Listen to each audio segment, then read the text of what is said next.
हरे कृष्णा। हम श्रीमद् भगवद गीता के पंचम अध्याय कर्म योग कृष्ण भावना भावित कर्म इसकी पुनरावृत्ति कर रहे हैं और आज इस पर हमारा चौथा दिवस है। देखिए, भगवान तो सबको प्रेम करते हैं, सभी जीवों को प्रेम करते हैं, राइट। वे कहते हैं कि मैं जीवों का परम प्रिय मित्र हूँ, राइट। लेकिन उन जीवों में से भी जो भगवान की भगवद गीता पढ़ रहे हैं, उनसे भगवान विशेष रूप से प्रेम करते हैं। भगवान इसको कहते हैं मनुष्यों में सहस्त्रों, राइट, सहस्त्रों के बीच में कोई एक विरला है, राइट, जिसको इस दिव्य ज्ञान में रुचि है। उसके लिए भगवान ने इसे बोला है। तो ऐसा एक व्यक्ति जिसको दिव्य ज्ञान में रुचि है, वो बहुत दुर्लभ है। और हमारी कक्षा में तो ऐसे बहुत सारे दुर्लभ दुर्लभ जीव उपलब्ध हैं।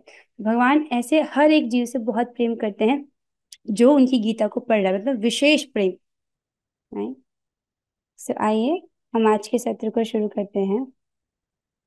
हाँ, आप सुन रहे थे कि अनादिकाल से परमात्मा जीव के हृदय में रहते हैं और वे जीव के चिर संगी हैं। अनादिकाल से जीव ने जो भी इच्छाएं की हैं, भगवान उसे जानते हैं और मनुष्य की इच्छा, योग्यता अनुसार, जीव की योग्यता अनुसार भगवान जीव की इच्छा की पूर्ति करते हैं, राइट। सो जीवात्मा अपनी इच्छा की पूर्ति नहीं कर सकता, उसके लिए वो समर्थ नहीं है। आप अपनी इच्छा से अपनी पलक भी नहीं झपका सकते हो यदि परमात्मा सहयोग ना करे तो, राइट। अपनी इच्छा से हम ये हाथ भी नहीं हिला सकते हैं अगर परमात्मा सहयोग ना करें तो।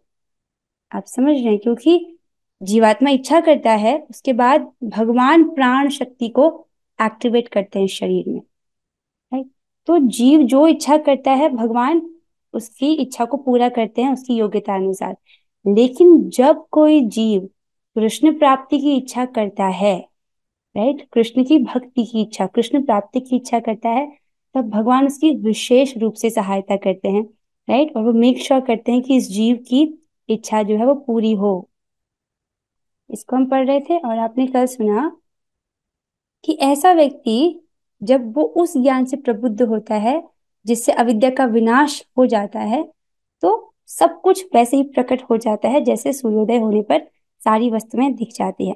तो आप जान रहे थे कि वो ज्ञान क्या है, राइट। जिसको भगवान ने कहा था अनेक जन्मों के बाद जिसको सचमुच ज्ञान होता है, वो भगवान को सभी कारणों का कारण समझता है और उनकी शरण में जाता है। ठीक है।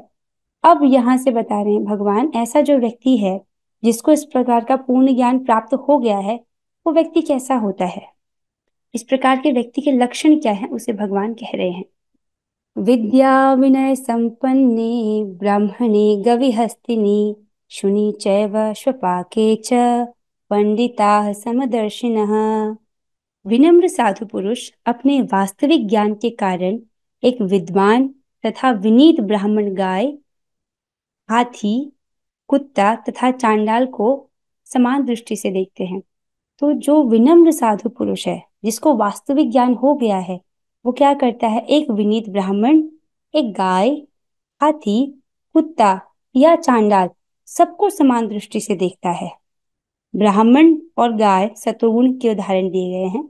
हाथी को रजोगुणी कहा जाता है, कुत्ता और चांडाल तमोगुणी है। चांडाल अर्थात वो जो कुत्ते को खाता है। इसका कारण क्या है, क्यों सबको वो समान देखता है, क्योंकि इसका कारण है वो उनका परमेश्वर से संबंध देखता है, राइट। क्योंकि परमात्मा सभी जीवों के हृदय में है, चाहे उस जीव का भौतिक शरीर ब्राह्मण का हो, गाय का हो, हाथी का हो, कुत्ते का हो, हर शरीर में परमात्मा रहते हैं। वो सब में ये देख पा रहा है, राइट। इसको आप समझिए कि जो कृष्ण भावना भावित व्यक्ति है, वो देह के स्तर पर भेद को अर्थहीन समझता है, राइट। जो भौतिक देह के भेद पर जो भेद है कि ये चांडाल है, ये कुत्ता है, ये हाथी है, ये जो भौतिक आपको जो भेद दिख रहा है, डिफरेंस दिख रहा है, इसको अर्थहीन बताया गया है, महत्वहीन बताया गया है, क्योंकि वो सबके भीतर परमात्मा को देख पा रहा है, राइट। परमात्मा देखिए सभी के प्रति, सभी जीवों के प्रति सम है, चाहे वो कॉकरोच के शरीर में क्यों ना हो, चींटी के शरीर में क्यों ना हो, सभी जीवों के हृदय में वो हैं और निर्लिप्त अवस्था में रहते हैं।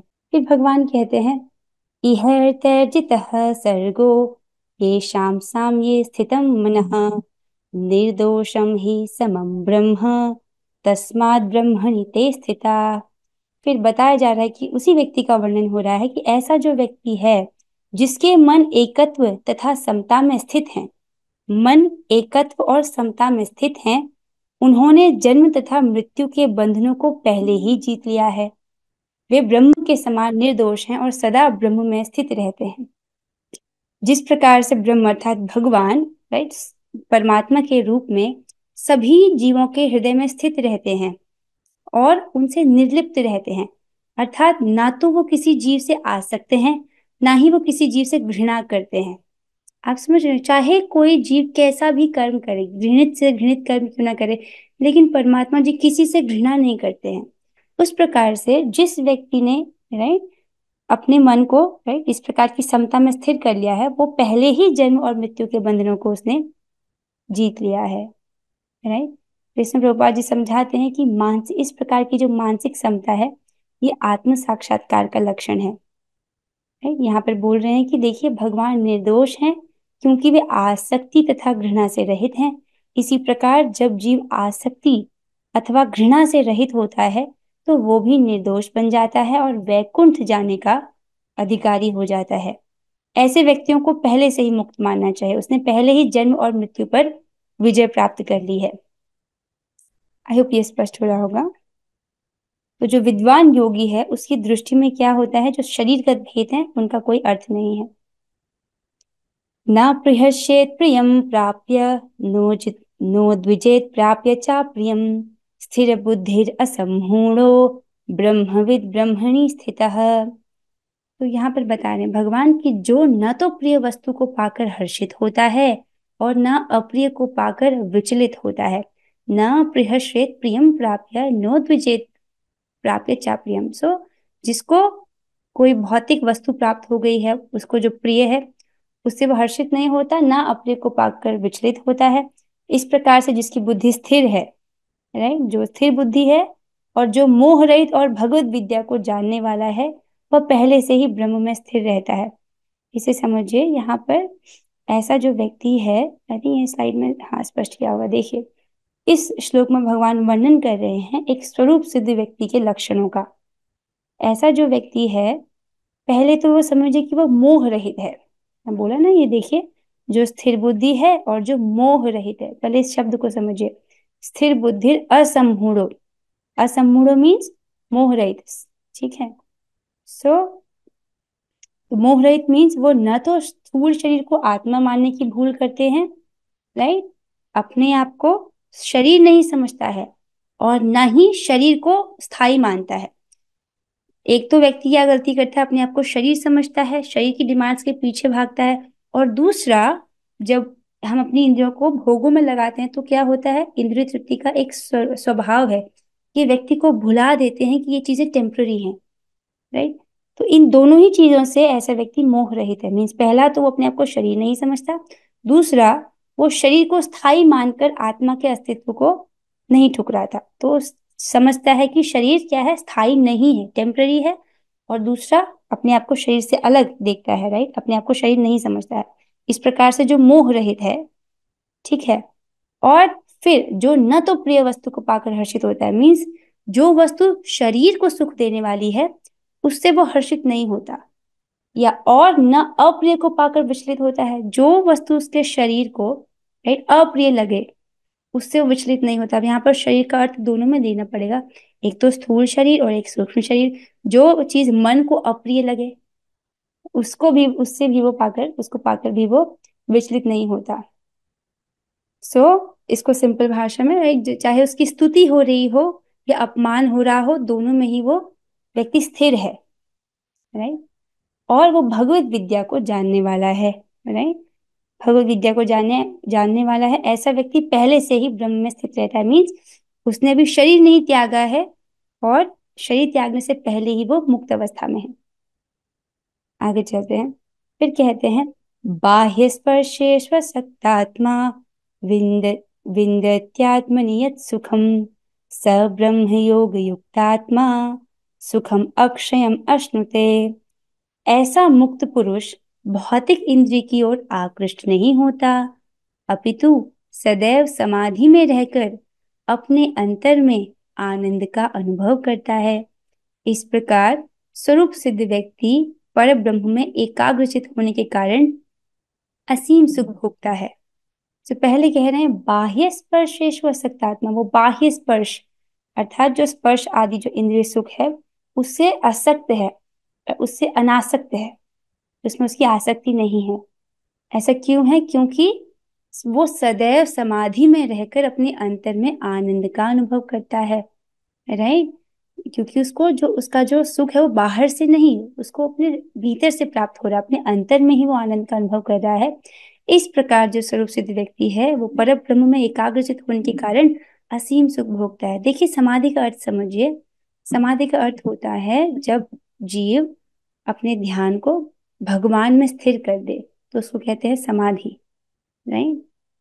जब भगवान के अंगों पर व्यक्ति जब जीव भगवान पर ध्यान को स्थिर कर देता है तब कहते हैं कि उसकी समाधि लग गई है और उसको वहां पर असीम सुख प्राप्त होता है। तो इसको समझिए, यहाँ पर भगवान क्या बोल रहे हैं कि बाह्य स्पर्शेषु सक्तात्मा, अर्थात ऐसा जो मुक्त पुरुष है वो इंद्रिय सुख की ओर आकृष्ट नहीं होता। वो चीजें जो इंद्रियों को सुख देती है उसकी तरफ वो खींचा हुआ नहीं, उससे वो आकृष्ट नहीं होता है। इसको समझिए, इस जगत में इंद्रिय तृप्ति कैसी है? एक प्रकार से ट्रैप जैसा। जैसे इस चित्र में आप क्या देख रहे हैं? चूहा है और यहाँ पर एक जाल रखा है और इसके लिए चीज भी रखा है अंदर, राइट। और इसी प्रकार से इस जगत में ट्रैप है इंद्रिय तृप्ति, राइट। उसे करेंगे तो क्या होगा? एक एक तो उस इंद्रिय तृप्ति के उससे वासना का जो इंप्रेशन है वो चित्त पर पड़ जाएगा, जो कि पॉइजन की जैसा है। मीन्स अगर वासना रह गई तो कर्म बंधन निश्चित है, फिर से कर्म बंधन लगता है। तो आत्म साक्षात्कार तथा काम सुख कभी साथ साथ नहीं चलते। कृष्ण भावना भावित व्यक्ति जीवन मुक्त होने के कारण किसी प्रकार के इंद्रिय सुख द्वारा आकर्षित नहीं होता। यदि पूछा जाए ऐसा कैसे होता है, पहली बात तो इसको समझिए कि आत्म साक्षात्कार का पथ और ये जो काम सुख है ये साथ साथ में नहीं चलते हैं, ये ऑपोजिट दिशा में है, राइट। एक तरफ भगवान है और एक तरफ इंद्रिय तृप्ति है, एक तरफ भगवान है एक तरफ माया है, इस प्रकार से है। तो जो कृष्ण भावना भावित व्यक्ति है वो इंद्रिय सुख द्वारा आकर्षित नहीं होता। ऐसा क्यों कह रहे हैं? हाँ, क्योंकि उसको भक्ति के प्रोसेस में इतना सुख मिलता है, उसको दिव्य सुख का अनुभव होता है, तो वो इस तरफ आकर्षित नहीं होता है। तो स्लाइड था, वो स्लाइड नहीं है, भी दिख नहीं रहा है। आगे चलते हैं। ये ही संस्पर्श जा भोगा दुख योन एवते आद्यवन आदंत्यवंत कौन्तेय न तेषु रमते बुधः। ऐसा जो व्यक्ति है वो क्यों इंद्रिय सुख की ओर आकृष्ट नहीं होता? इस प्रश्न का भगवान बहुत सुंदर तरीके से यहाँ पर उत्तर देते हैं। भगवान कह रहे हैं बुद्धिमान मनुष्य दुख के कारणों में भाग नहीं लेता। जो व्यक्ति बुद्धिमान है वो दुख के कारण में भाग नहीं लेता, जो कि भौतिक इंद्रियों के संसर्ग से उत्पन्न होते हैं। हे कुंती पुत्र, ऐसे भोगों का आदि तथा अंत होता है, अतः चतुर व्यक्ति उनमें आनंद नहीं लेता। ये ही संस्पर्शजा भोगा दुख योन एवत। ये जो इंद्रिय भौतिक इंद्रियों के स्पर्श से उत्पन्न सुख है, राइट, इसी से व्यक्ति को दुख, ये दुख के कारण है। तो जो बुद्धिमान है वो समझ रहा है कि इंद्रिय तृप्ति दुख का कारण है, इसलिए उसमें इंटरेस्ट नहीं लेता, और वो ये भी जानता है कि ये सब क्या है, क्षणिक है, टेम्पररी है। तो एक बुद्धिमान व्यक्ति अपनी एनर्जी को किसी क्षणिक वस्तु में क्यों इन्वेस्ट करेगा, राइट। आप एक कंपनी में इन्वेस्ट करना चाह रहे हो और उस कंपनी जो है लॉन्ग लास्टिंग नहीं है, 1 साल के लिए चलने वाली है कंपनी, अब उसमें क्यों इन्वेस्ट करोगे, राइट।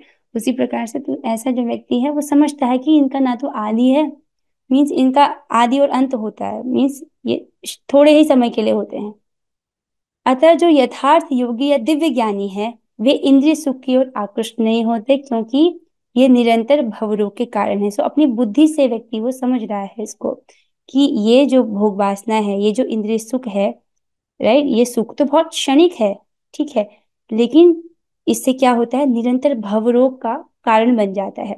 क्योंकि जैसे वो इंद्रिय भोग करेगा तो उसकी वासना जो है उसका संस्कार फिर चित्त पर पड़ जाएगा, ठीक है। तो ये इससे कारण क्या होता है, बार बार भवरोग, बार बार जन्म मृत्यु के चक्र में उसको फंसे रहना पड़ता है। तो जो भौतिक सुख के प्रति जितना ही आसक्त होता है, उसे उतने ही अधिक भौतिक दुख भी मिलते हैं। यहाँ पर प्रभुपाद जी समझा रहे हैं आपको, जितना अधिक हम भौतिक सुख के प्रति आसक्त हैं उतना अधिक दुख मिलेगा। देखिए, क्योंकि ये जो भौतिक सुख है ये सब क्षणिक है, टेम्पररी है, कुछ समय के लिए है, और आत्मा तो शाश्वत है। अगर हम टेम्पररी चीजों में से आसक्त रहेंगे, तब तो हमको दुख मिलेगा ही ना, क्योंकि कुछ समय बाद वो टेम्पररी चीज नहीं रहेगी। जब नहीं रहेगी तब आपको कष्ट होगा, है। तो जितना अधिक व्यक्ति उससे आसक्त होता है उतना ही उसको भौतिक दुख भी प्राप्त होता है। फिर आगे भगवान कहते हैं कि कौन व्यक्ति है जिसको सुख प्राप्त होता है, राइट। भगवान कहते हैं, शक्नोति हैव यह सोढ़ुम प्राक् शरीर विमोक्षणात् काम क्रोधोद्भवम वेगम स युक्त स सुखी नरः। भगवान कहते हैं, यदि इस शरीर को त्यागने के पूर्व कोई मनुष्य इंद्रियों के वेगों को सहन करने तथा इच्छा एवं क्रोध के वेग को रोकने में समर्थ होता है, तो वह इस संसार में सुखी रह सकता है। तो स्पष्ट रूप से भगवान बताते हैं कि कौन इस शरीर में रहते हुए भी सुखी रह सकता है। जो अपने इंद्रियों के वेग को सहन कर सकता है और इच्छा और क्रोध के वेग को भी सहन कर सकता है, राइट, इच्छा और क्रोध के वेग को रोकने में समर्थ होता है, वो व्यक्ति संसार में सुखी रह सकता है। तो जिसमें यहाँ पर इंद्रियों के वेग में यहाँ पर 6 प्रकार के वेगों का वर्णन है। यदि कोई आत्म साक्षात्कार के पथ पर अग्रसर होना चाहता है, तो उसे भौतिक इंद्रियों के वेग को रोकने का प्रयत्न करना चाहिए। आप वो शरीर और रथ, शरीर रूपी रथ का उदाहरण देखिए। जो इंद्रियां हैं अलग अलग दिशाओं में भागना चाहती हैं। तो ये जो कौन भौतिक इंद्रियों के वेगों के नाम दिए गए हैं, ये वेग है वाणी का वेग, क्रोध का वेग, मनोवेग, उदर वेग, उपस्थ वेग तथा जिह्वा वेग। सो व्यक्ति को प्रयास करना चाहिए इनके वेगों को रोकने का। तो यहाँ पे समझाया जा रहा है कि देखिए, भौतिक इच्छाएं पूर्ण न होने से, जब व्यक्ति के मन में बहुत प्रकार की भौतिक इच्छाएं रहती हैं, जब वो इच्छा पूरी नहीं होती है तो क्रोध उत्पन्न होता है। क्रोध उत्पन्न होता है तो मन, नेत्र, वक्षस्थल उत्तेजित हो, जब गुस्सा आता है तो लंबी लंबी सांसें भी लेता है व्यक्ति, राइट। तो अतः इस शरीर का परित्याग करने के पूर्व मनुष्य को इन्हें वश में करने का अभ्यास करना चाहिए। ये जो क्रोध आ रहा है उसको वश में करने का, ये जो इच्छाएं आ रही हैं उनको रोकने का प्रयास करना चाहिए। जो ऐसा कर सकता है वह स्वरूप सिद्ध माना जाता है और आत्म साक्षात्कार की अवस्था में वो सुखी रह सकता है। तो प्रश्न पूछ रहे हैं कि पूर्वोक्त काम और क्रोध के प्रबल वेग को सरल सहज रूप में किस प्रकार शांति किया जा सकता है। यदि प्रश्न पूछा जाए कि ऐसा जो व्यक्ति है काम और क्रोध के वेग को कैसे रोकने में समर्थ हो पा रहा है, उसका उत्तर भगवान अगले श्लोक में देते हैं। वे कहते हैं, योऽन्तः सुखोऽन्तरारामस् तथान्तर्ज्योतिरेव यः स योगी ब्रह्म निर्वाणं ब्रह्मभूतोऽधिगच्छति।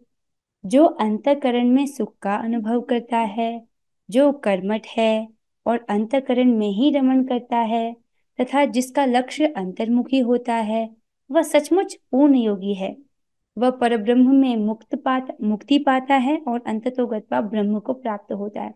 तो ऐसा व्यक्ति इच्छा और क्रोध के वेग को सहजता से, सहज रूप से किस प्रकार रोकने में समर्थ होता है। क्यों? क्योंकि वो व्यक्ति अंतर्मुखी है और उसको अपने अंतःकरण में ही दिव्य सुख का अनुभव हो रहा है। प्रभुपाद जी भी इसको तात्पर्य में समझाते हैं कि जब तक व्यक्ति को दिव्य सुख का अनुभव नहीं हो, तब तक वह इंद्रियों का जो सुख है उसको कैसे छोड़ पाएगा। जब तक उसको भक्ति में दिव्य रसों का आस्वादन न हो, तब तक वो भौतिक चीजों का से जो सुख मिलता है उसको कैसे त्याग पाएगा। भगवान कहते हैं, देखो, बुद्धिमान मनुष्य दुख के कारणों में भाग नहीं लेता, राइट, जो कि भौतिक इंद्रियों के संसर्ग से उत्पन्न होते हैं। हे कुंती पुत्र, ऐसे भोगों का आदि तथा अंत होता है, अतः चतुर व्यक्ति उनमें आनंद नहीं लेता। जो बुद्धिमान व्यक्ति है वो जानता है कि मनुष्य के दुख का क्या कारण है। मनुष्य के वास्तविक दुख हैं जन्म, मृत्यु, जरा, व्याधि, जिसका मूल कारण क्या है, ये भौतिक शरीर, राइट। और जो क्यों प्राप्त होता है, जब हम प्रकृति के गुणों का संपर्क करते हैं, राइट। और प्रकृति के गुण का संपर्क कैसे होता है, इंद्रिय तृप्ति करने से।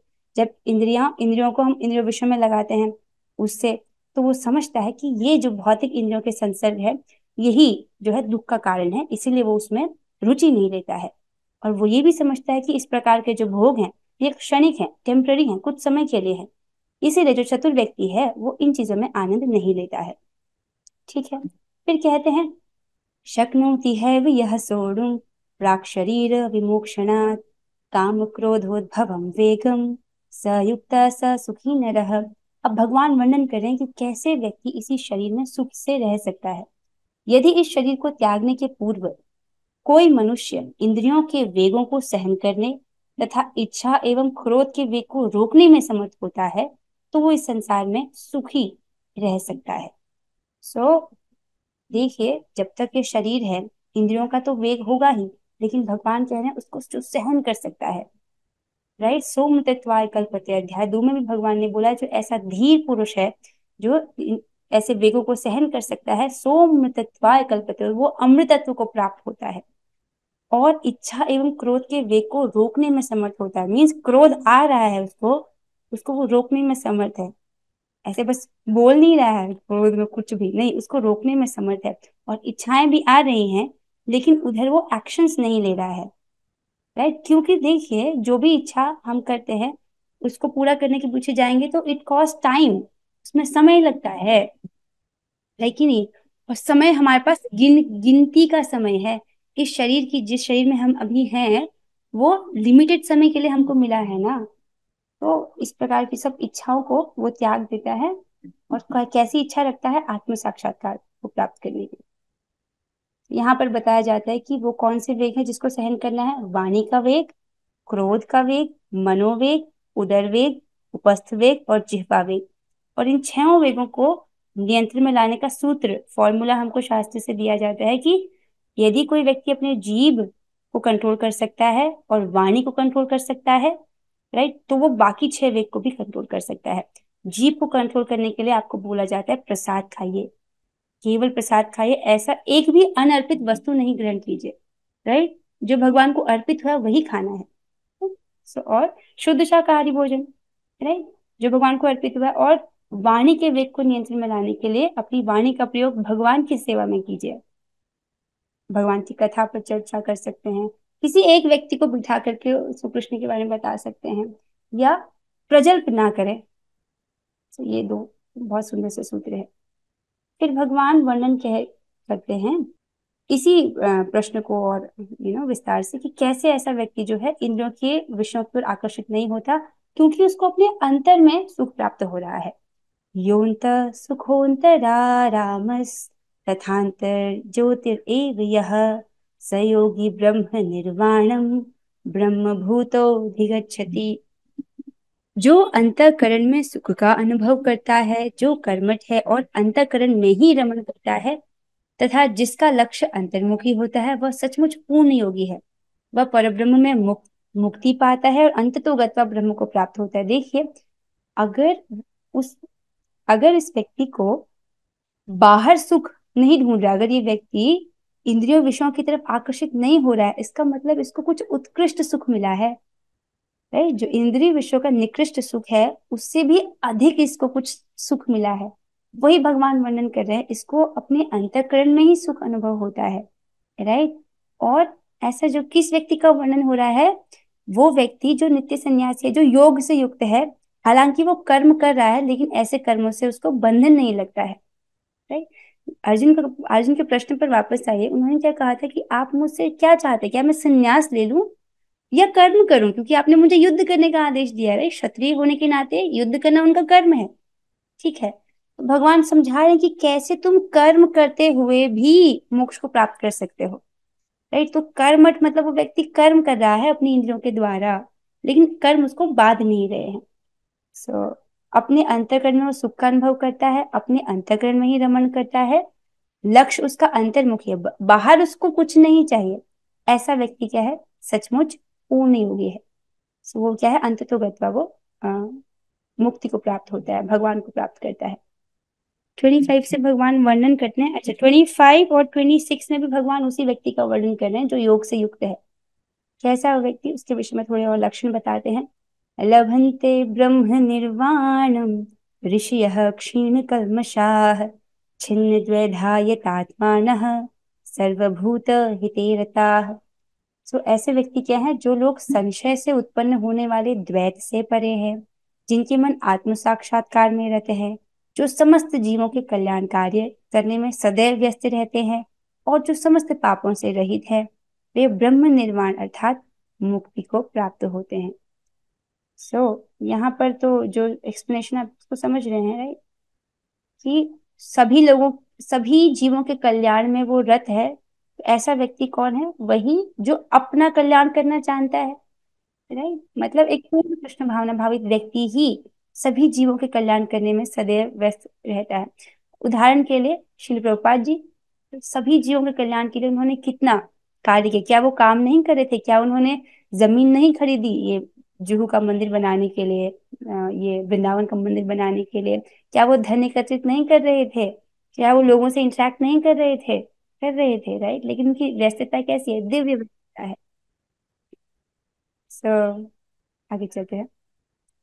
फिर भगवान वर्णन कर रहे हैं कि काम क्रोध विमुक्तानाम यतीनाम यत चेतसाम अभितो ब्रह्म निर्वाण। वेट अ सेकंड, मुझे लगता है पिछला वाला श्लोक इसी नहीं स्पष्ट हुआ है ना? थोड़ा सा और व्याख्या कर लेते हैं इसमें। जो लोग संशय से उत्पन्न होने वाले द्वैत से परे, यहाँ पर संशय मीन्स भगवान के विषय में अब उनको कोई संशय नहीं है। वो समझ रहे हैं कि कृष्ण ही पूर्ण पुरुषोत्तम भगवान है, मैं उनका अंश हूँ। वो इस बात को स्पष्ट तरीके से जानते हैं कि मैं भगवान में तादाद में नहीं हो सकता है, जीव भगवान में मिल नहीं सकता है। जीवात्मा की हमेशा इंडिविजुअल सत्ता रहती है, इसको वो समझता है। हाँ, ऐसा जो व्यक्ति है काम क्रोध विमुक्तानाम, काम और क्रोध से विमुक्त है, यतीनाम यत चेतसाम अभितो ब्रह्म निर्वाणम वर्तते विदितात्मनाम, जो क्रोध और समस्त भौतिक इच्छाओं से रहित है, राइट। आध्यात्मिक इच्छाएं होंगी उसकी कि मुझे कृष्ण का प्रेम प्राप्त हो जाए, लेकिन भौतिक इच्छाओं से रहित है, जो स्वरूप सिद्ध है, आत्म संयमी है, और संसिद्धि के लिए निरंतर प्रयास करते रहते हैं, राइट। निरंतर वो योग के लिए प्रयास करते रहते, सिद्धि के लिए प्रयास करते रहते हैं। उनकी मुक्ति निकट भविष्य में सुनिश्चित है। ठीक है। सो यहाँ पर देखिए, ऐसा जो व्यक्ति है, यहाँ पर उदाहरण दिया गया है कि कैसे व्यक्ति, प्रश्न ये है कि ऐसा जो व्यक्ति है वो काम और क्रोध से किस प्रकार मुक्त हो जाए। भगवान ने बोल तो दिया, ऐसा जो व्यक्ति है, योग से युक्त व्यक्ति है, नित्य सन्यासी, वो क्या है? काम और क्रोध से मुक्त है, राइट। काम मीन्स यहाँ पर काम का अर्थ लिया गया समस्त भौतिक इच्छाएं। कोई भी भौतिक वासना जैसे वो जहरीली है, क्योंकि उसके कारण एक और कर्म बंधन लग सकता है। तो इनसे जो रहित है, ऐसा किस प्रकार से है? तो इसको यहाँ पर एक्सप्लेन किया जा रहा है कि देखिए, जिस प्रकार से मछली अपने बच्चों को केवल देखकर बड़ा करती है, तो स्पर्श तो नहीं है, दूर से बस देखती है, उनके बच्चों का पालन हो जाता है। कछुआ केवल चिंतन द्वारा अपने बच्चों को पालता है, राइट। अब यही थोड़ा सा और जो है, वो अपने उनका चिंतन कर रहा है, वो अपने बच्चों का, इसके द्वारा वो उसके बच्चों का पालन हो जाता है, राइट। कछुआ अपने अंडे स्थल में देता है और स्वयं जल में रहने के कारण निरंतर अंडों का चिंतन करता रहता है। इसी प्रकार भगवत भक्त भगवत धाम से दूर स्थित रहकर भी भगवान का चिंतन करके कृष्ण भावना में द्वारा उनके धाम पहुंच सकता है। भले ही हम यहाँ पर हैं, राइट, तो यहाँ से भी हम अगर भगवान का चिंतन कर रहे हैं, क्योंकि भगवान और भगवान के नाम में कोई भिन्नता नहीं है, कोई भेद नहीं है। भगवान, भगवान का नाम, भगवान का धाम, भगवान की लीलाएं, ये सभी अभिन्न है, राइट। तो जब हम, और भगवान का चिंतन, ये भी भगवान से अलग नहीं है। तो भगवान का चिंतन कर रहा है व्यक्ति, तो चिंतन करते हुए भी वो कृष्ण भावना के द्वारा उनके धाम तक पहुंच सकता है। इसी श्लोक में आपने पढ़ा था कि जिस प्रकार से ये तीनों उदाहरण दिए जाते हैं, उसी प्रकार से भगवान स्नेह के द्वारा अपने भक्तों को पोषित करते हैं। तो अर्थात यहाँ पर एक सुंदर सा स्लाइड बनाई गई, कृष्ण का स्मरण, नहीं। हमारा मन कितना कुछ सोचता है, लेकिन अगर कितना अच्छा होगा कि हमारा मन कृष्ण का स्मरण करने लगे। right? यहाँ पर कुछ प्रॉम्प्ट्स रखे गए हैं जब आप कृष्ण का स्मरण कर सकते हैं। फॉर एग्जाम्पल, भगवान अध्याय 15 में कहते हैं कि सोमो भूत्वा रसात्मक, कि मैं ही चंद्रमा बनकर सभी वनस्पतियों में रस को भरता हूँ। तो जो भी चीज आप ग्रहण करते हैं उसका एक विशेष रस है। वो ऐसा क्यों है? क्योंकि भगवान ने उसमें वो रस भरा है।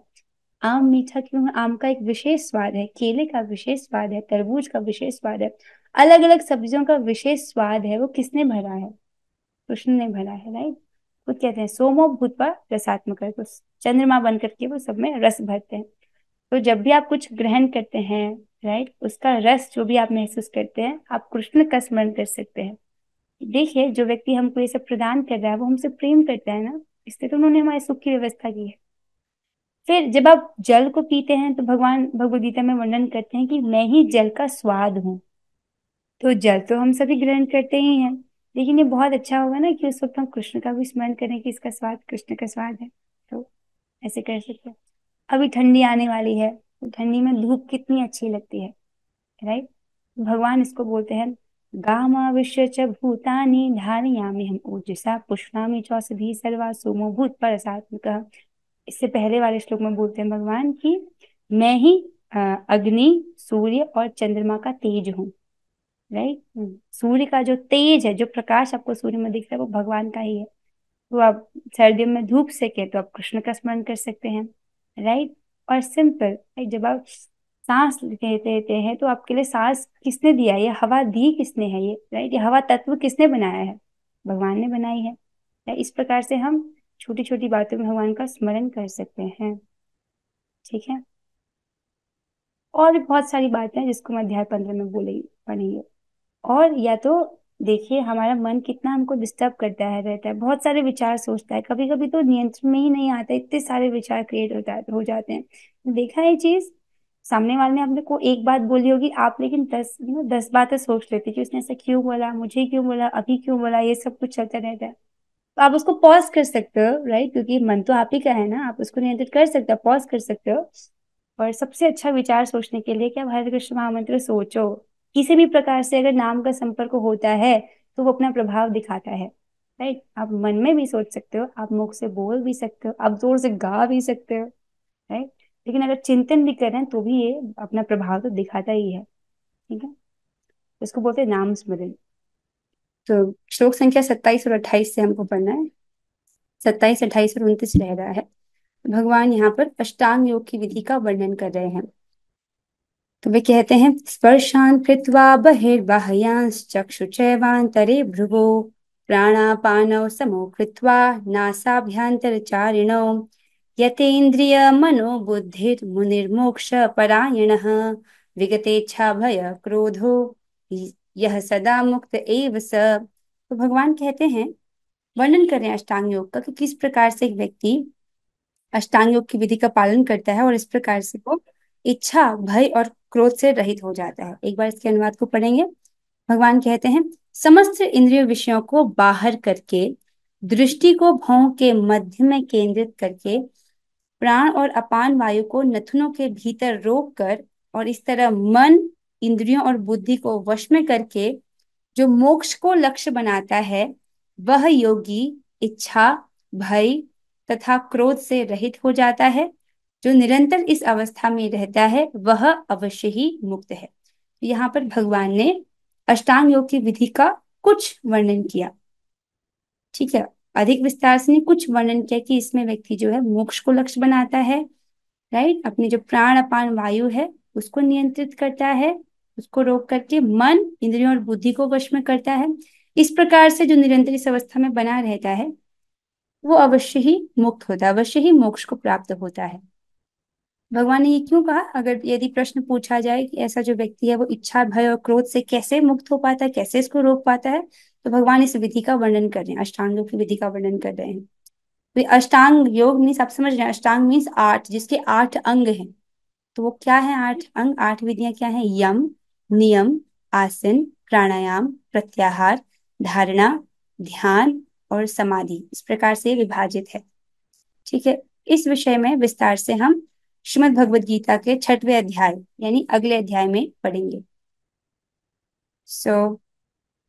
अब हम श्लोक के इस अध्याय के अंतिम श्लोक को पढ़ रहे हैं। बहुत महत्वपूर्ण श्लोक है, इसको आप ध्यान से सुनिएगा।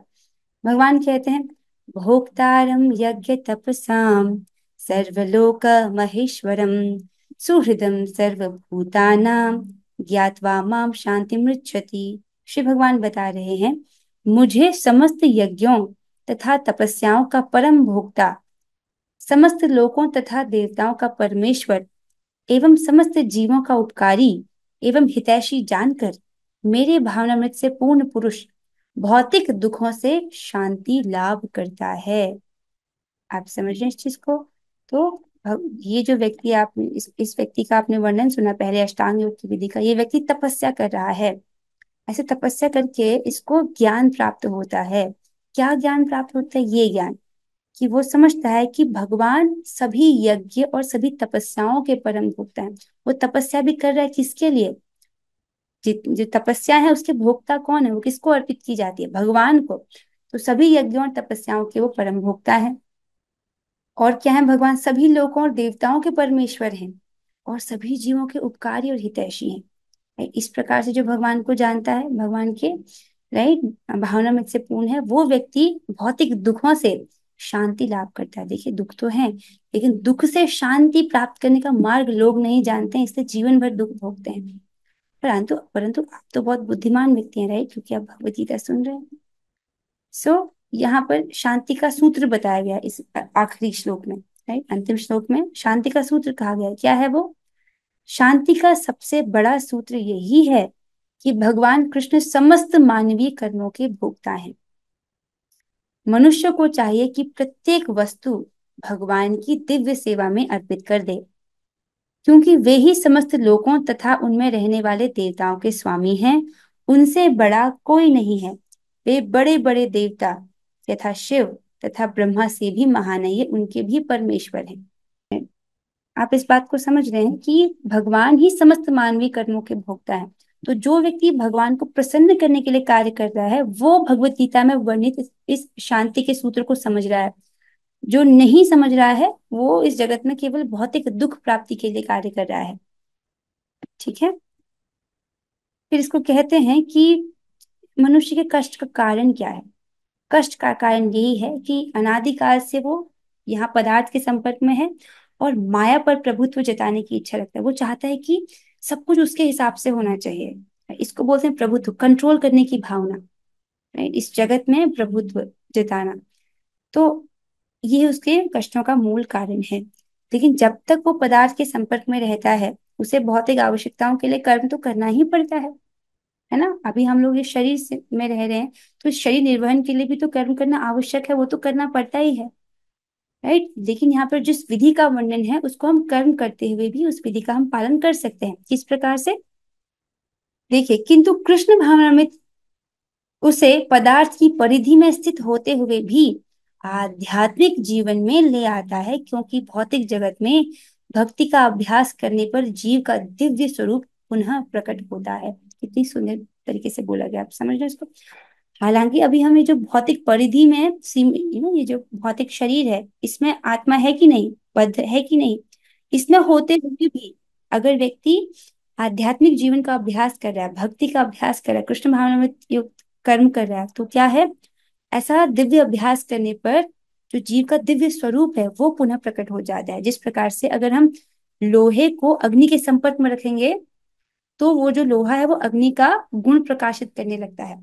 तो जो ये मैटर है, इसको भी अगर हम मैटर अर्थात ये जो शरीर, इंद्रियां, इनको भी भगवान की सेवा में लगाते हैं, तो ये भी चिन्मय हो जाती हैं। और जो जीवात्मा है, तो जीवात्मा के रूप में जीवात्मा की भी तो इंद्रियां होती हैं। ऐसा थोड़ी है कि हमको इंद्रियां बाहर से दी जाती है ना। जीव की इंद्रियां होती हैं, लेकिन वो ढकी हुई हैं, कवर्ड है, राइट। उसकी शुद्ध चेतना को ढका गया है। लेकिन ऐसे इस प्रकार के दिव्य अभ्यास से उसका जो दिव्य स्वरूप है वो पुनः प्रकट हो जाता है। आई होप आपको स्पष्ट हो रहा होगा। तो लेकिन अब प्रभुपाद जी यहाँ पे बोल रहे हैं कि देखिए, जो जितनी प्रगति करेगा, उतना ही वो इस पदार्थ के बंधन से मुक्त होगा। जितना जितना पदार्थ के बंधन में है, उतना उतना उसको बहुत ही कष्ट का अनुभव होगा। लेकिन जितनी प्रगति करेगा मनुष्य, उतना उतना पदार्थ से मुक्त हो सकता है। तो क्योंकि भगवान किसी का पक्षपात नहीं करते हैं।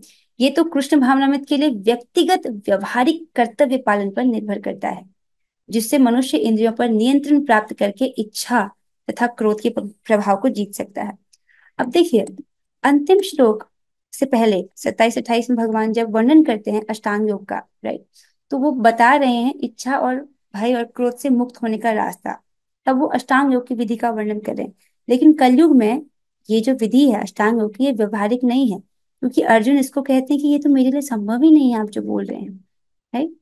तो इसको बताया गया है कि देखिए, राइट, ये अष्टांग योग की अपेक्षा इंद्रियों को वश में करने की अधिक प्रभावशाली विधि क्या है? कृष्ण भावनामृत, राइट। क्यों? क्योंकि कृष्ण भावना भावित व्यक्ति सदैव भक्ति में लीन रहता है, जिससे उसकी इंद्रियों के अन्यत्र प्रवृत्त होने का भय नहीं रह जाता।